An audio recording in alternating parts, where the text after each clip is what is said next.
Trading lab academy के तीसरे दिन आज हम सबसे महत्वपूर्ण विषय टेक्निकल एनालिसिस का, जिसे टेक्निकल इंडिकेटर्स कहा जाता है, तो उसमें उसका बेसिक नॉलेज और वो ज्ञान, वो नॉलेज जो आपके ट्रेडिंग में एप्लीकेबल हो। जैसा आप जानते हैं कि हमारे ऑनलाइन प्रीमियम कोर्स सीरीज में ये टेक्निकल एनालिसिस कोर्स है, जिसे हमारी वेबसाइट में आप यहाँ से क्लिक कर सकते हैं या कैटेगरीज से क्लिक कर सकते हैं, या फिर जब आप सबसे नीचे नेविगेट करेंगे तो यहाँ भी आप उसे क्लिक कर सकते हैं। यहाँ क्लिक करने पर हमारे ये सारे प्रीमियम कोर्सेज अवेलेबल हैं, और अगर आप इनमें से कोई भी कोर्स करना चाहते हैं तो आप यहाँ क्लिक करके अपने को लॉग इन करके और उन कोर्सेज को देख सकते हैं। तो बेसिक ऑफ टेक्निकल एनालिसिस हमारा जो कोर्स है वो यहाँ अवेलेबल है, और जिसमें अगर हम करिकुलम की बात करते हैं तो आप जैसा जानते हैं कि ये इस तरीके से आपको देखने को मिलेगा। तो आज हम टेक्निकल इंडिकेटर्स की बात करने जा रहे हैं।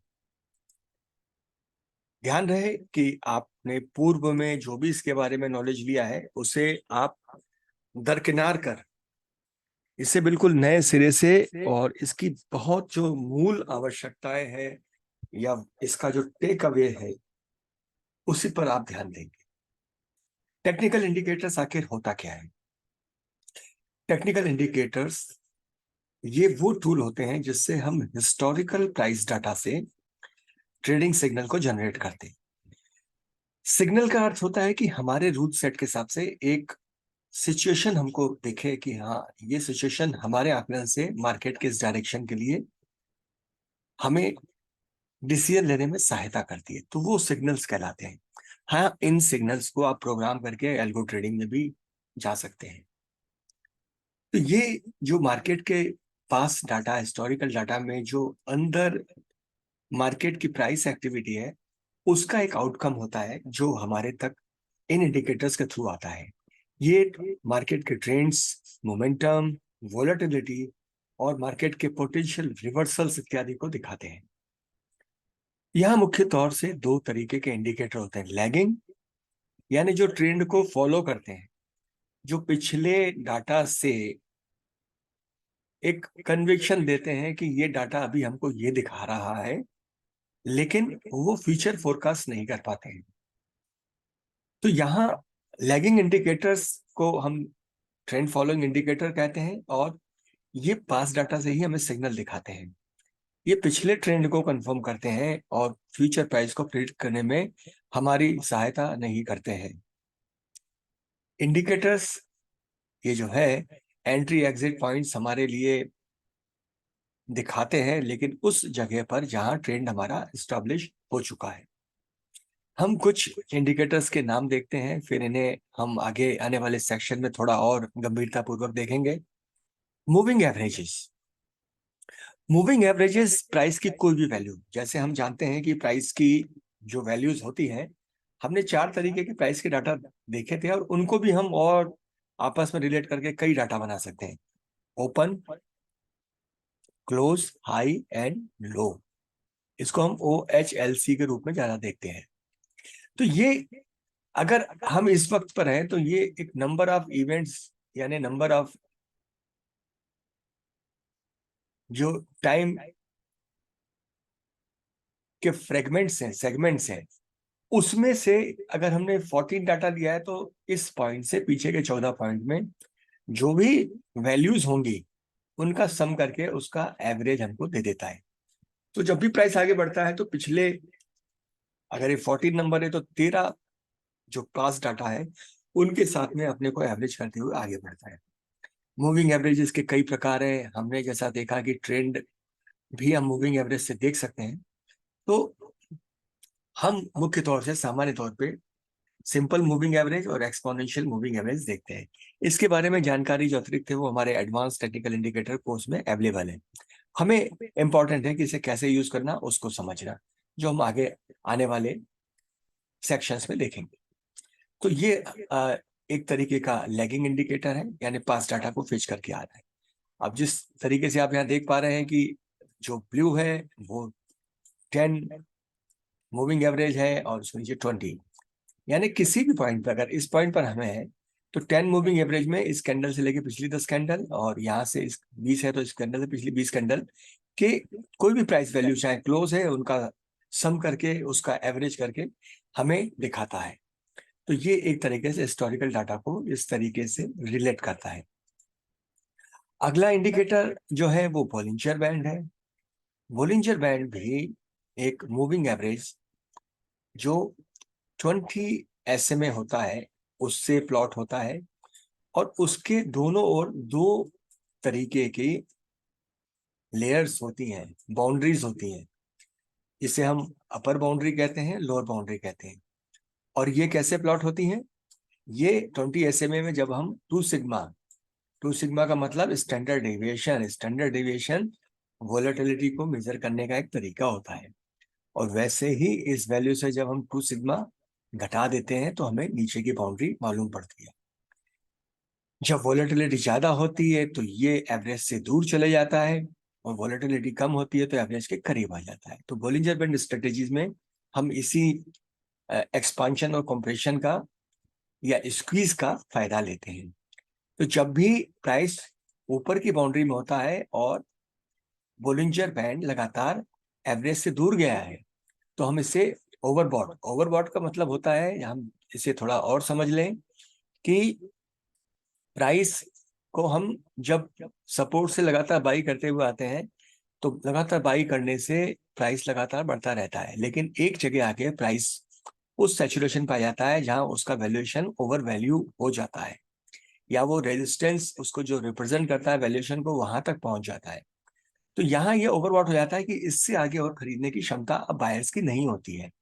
तो ये भी जो एक्सट्रीम इसके होते हैं बॉलिंजर बैंड के, वो यही दिखाते हैं। और इसी तरीके से जब कोई प्राइस लगातार सेल होकर नीचे आता है तो सपोर्ट के आसपास जब पहुंचता है तो यहाँ पर अब प्राइस का जो वैल्यू इतना कम हो जाता है कि इसे अंडर वैल्यूएशन कहते हैं। तो मार्केट जानता है कि इससे नीचे जाना इसको नहीं है, क्योंकि हमारे लिए अपॉर्चुनिटी है, सही वैल्यूएशन मिल रहा है, हम इसे खरीद लें। तो ये जगह जो है ओवरसोल्ड कहलाती है, और हम इन्हीं चीजों का फायदा हमारे कुछ स्पेशल इंडिकेटर्स में लेते हैं। तो ये हमारा ओवरसोल्ड जोन कहलाता है, ये हमारा ओवरबॉट जोन कहलाता है। तो यहाँ पर वही जो बोलिंजर बैंड में जो स्थितियां हैं, ये जो पेरिफेरीज हैं, अगर बोलिंजर बैंड आप देखते हैं जैसे इस जगह था तो ये ओवरसोल्ड जोन है, इस जगह तो ओवरबॉट जोन है। डिफरेंस है कि मूविंग एवरेज से जब दूर जाता है ये वोलेटिलिटी हाई दिखाता है, और जब ये मूविंग एवरेज के करीब रहता है तो ये कूल ऑफ पीरियड है, स्क्वीज कहते हैं इसको। तो ये डिटेलिंग्स भी आप स्ट्रेटेजीज में आगे समझेंगे, और इसे यूज करने का तरीका वही होता है। अभी हमारा जो कंपोजिट जब हम चार्ट रीडिंग करेंगे तो इन सारी चीजों को देखेंगे। इसका अगला जो हाँ वो एक इंडिकेटर है लैगिंग, वो है पैराबोलिक स्टॉप एंड रिवर्स। इसके बारे में कैलकुलेशंस आप पढ़ सकते हैं, हमारे एडवांस कोर्सेज में भी है।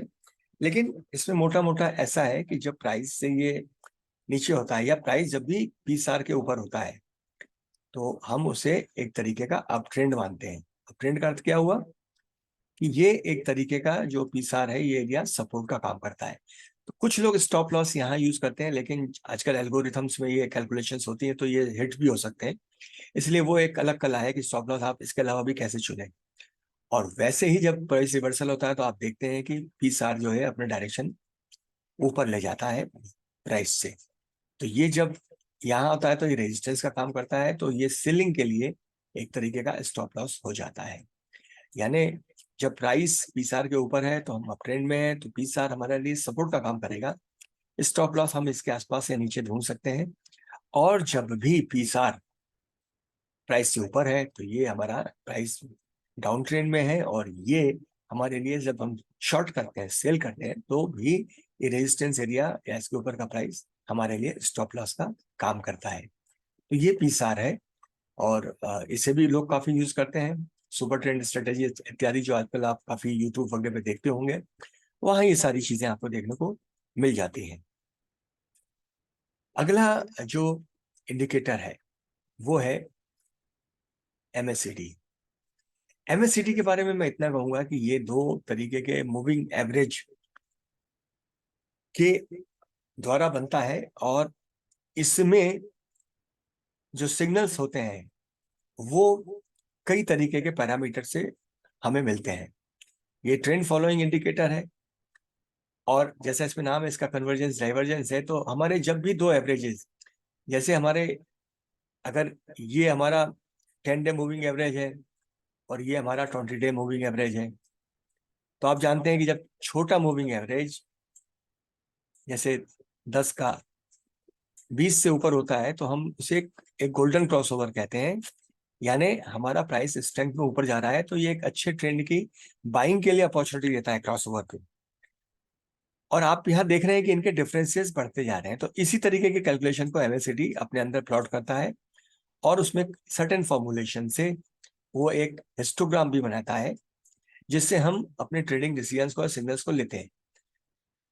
लेकिन इसमें मुख्य चीजें जो होती हैं वो ये होती हैं कि ये जीरो लाइन के ऊपर जब MACD होता है वो अपर टेरिटरी या अप ट्रेंड वाली टेरिटरी को दिखाता है। जब मूविंग MACD जो हमारा है ये भी स्लोपिंग डाउनवर्ड करने लगता है तो ये मोमेंटम का लॉस दिखाता है और हम इसे डाइवर्जेंस के रूप में देख सकते हैं। जैसे प्राइस यहाँ ऊपर जा रहा है और ये नीचे आ रहा है, बिकॉज ये दो एवरेजेस के डिफरेंसेस से बना है। वहीं जब ये जीरो लाइन के नीचे आ जाता है तो हम ये पक्का कर लेते हैं कि ये डाउन ट्रेंड है। आप देख रहे हैं कि प्राइस यहाँ से नीचे आ रहा है और यहाँ भी हम डाइवर्जेंस वगैरह को यूज करते हैं। जैसे कि आप यहाँ देख रहे हैं कि प्राइस फ्लैट या इस तरीके से नीचे था लेकिन हमारा MACD ऊपर जा रहा था। तो ये सारी चीजें जो है डाइवर्जेंस के तहत आती हैं। डाइवर्जेंस पे एक स्पेशल वीडियो भी आपको मिलेगा तो उसे आप उस तरीके से देखें। तो यहाँ जीरो लाइन जो क्रॉसओवर है और इनका डाइवर्जेंस है वो हमारे लिए दो वैल्यूबल एस्पेक्ट होते हैं। तो इसे हमें उस तरीके से देखना चाहिए। अगला जो हमारा इंडिकेटर्स में सेक्शन है वो है लीडिंग इंडिकेटर्स। इनको हम ऑस्किलेटर्स या मोमेंटम इंडिकेटर्स कहते हैं और ये पोटेंशियल प्राइस रिवर्सल्स या ट्रेंड की डायरेक्शन को चेंज करना अगर संभावित हो रहा है तो ये उसके पहले हमें इंडिकेट कर देते हैं। तो ये इंडिकेटर्स हमारे लिए बड़े हेल्पफुल हैं ओवरबॉट और ओवरसोल्ड कंडीशन में। या ओवरबॉट ओवरसोल्ड कंडीशन एक तरीके से ट्रेंड के एग्जॉशंस को भी दिखाती हैं, तो हमारे लिए पोटेंशियल एंट्री और एग्जिट पॉइंट्स को भी दिखाती हैं। इसमें पहला इंडिकेटर जो है वो है RSI। RSI बहुत कॉमन है लेकिन RSI को आप इतना सामान्य ना समझे। RSI में एडवांस थ्योरीज में अकेला इंडिकेटर आपके ट्रेडिंग में बहुत बड़ी सहायता करता है।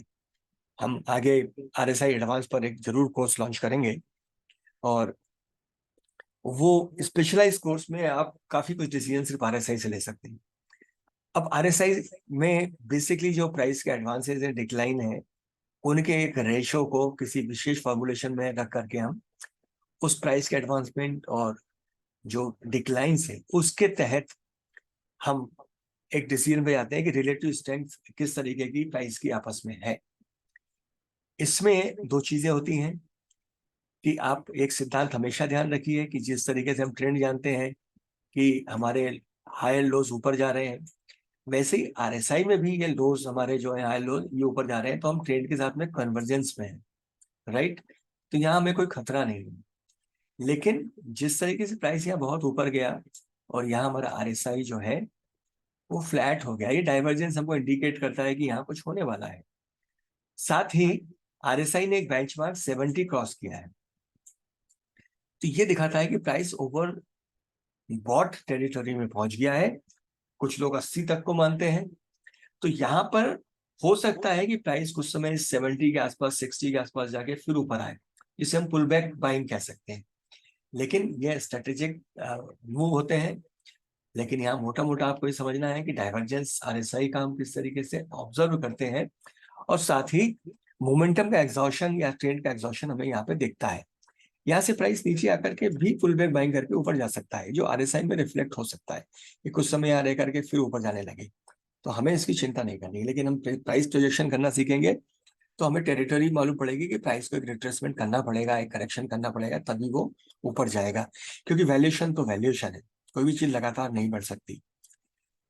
वहीं जब अब डाउन ट्रेंड है और हमारे लोअर हाइज लगातार नीचे आ रहे हैं तो आरएसआई भी वैसे ही रिप्रेजेंट करता है, तो ये भी एक तरीके का कन्वर्जेंस है। लेकिन जहां ये चीज फ्लैट होने लगती है कि तो हमको वहां मालूम पड़ता है कि अब हमारा आरएसआई में डाउन ट्रेंड भी एक्सॉशन पे आ गया है। और वो स्थिति हमें जब आरएसआई 30 के आसपास होता है उससे नीचे, तो हमें मालूम पड़ता है कि ये ओवरसोल्ड टेरिटरी है। तो ये ओवरबॉट जो अबव 70 है और ओवरसोल्ड जो बिलो 30 है। तो इसमें रेंज शिफ्ट्स भी लोग कहते हैं कि 80-40 बुलिश टेरिटरी है, 60-20 जो होती है वो बेरिश टेरिटरी है कि प्राइस आरएसआई में मैक्सिमम टाइम 60-20 मूव कर रहा है, तो हम मानते हैं कि अभी अप ट्रेंड नहीं है। डिस्क्लेमर मेरा ये है कि ये मेरे अपना मत है, ये आपके लिए ट्रेडिंग की कोई एडवाइस इस तरीके से नहीं है, लेकिन ये जो सब्जेक्टिव है उस पर हम बात कर रहे हैं। और वैसे 80-40 टेरिटरी में हम जानते हैं कि प्राइस बुलिश मूव में है और ऊपर ही रहेगा। और जब प्राइस 60-40 की रेंज में आ जाता है तो हम उसको कहते हैं कि साइडवेज है, यानी अब ये प्राइस एडर डायरेक्शन में जाने का प्रयास कर सकता है। तो ये आरएसआई की जानकारी, प्रारंभिक जानकारी आपको मैंने दी है। एडवांस कोर्स में सारी जानकारी आपको ऑलरेडी यहाँ पर आपको अवेलेबल रहेगी इस प्रीमियम कोर्स में। स्टोकेस्टिक ऑस्किलेटर इसके बाद होता है कि ये क्लोजिंग प्राइस को प्राइस रेंज से कंपेयर करता है। और इसमें भी अगर हम देखते हैं कि आरएसआई सरी का ही एक थ्रेशोल्ड होता है, इसे मैं एक अगली स्लाइड में दिखाता हूं आपको कि किस तरीके से हम देखते हैं। जिस तरीके से हम थ्रेशोल्ड की बात करते हैं, हमारा आरएसआई में भी जैसे ये ऑस्किलेटर्स हैं, ये एक रेंज में मूव करते हैं 0 to 100। तो आप यहाँ देख सकते हैं कि प्राइस मूविंग एवरेज के लगातार ऊपर चल रहा है, टेस्ट कर रहा है, कुछ समय नीचे आने की कोशिश किया, फिर ऊपर निकल गया with good volume.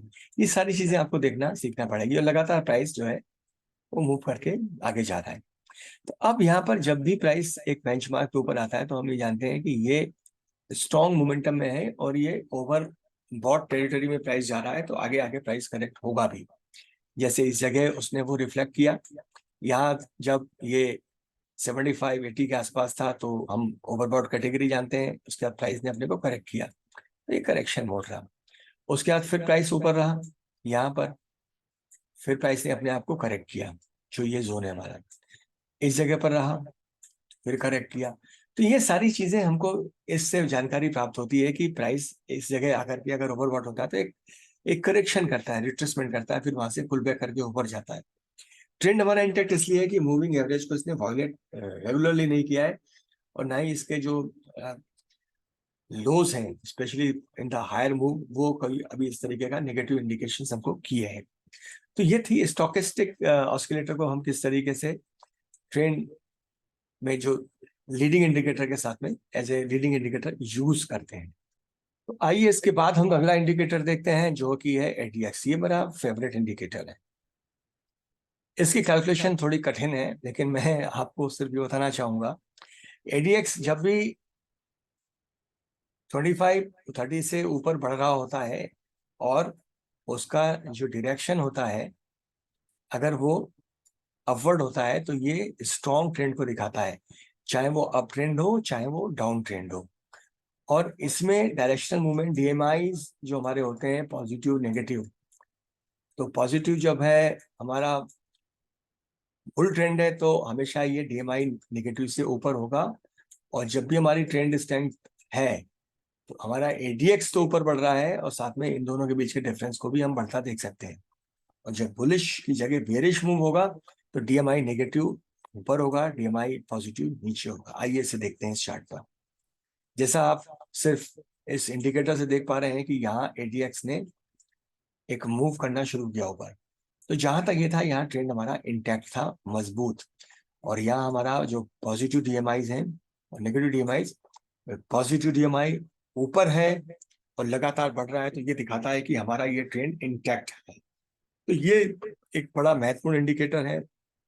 Programming skills में भी हम इनको यूज करते हैं सिग्नल जनरेट करने के लिए।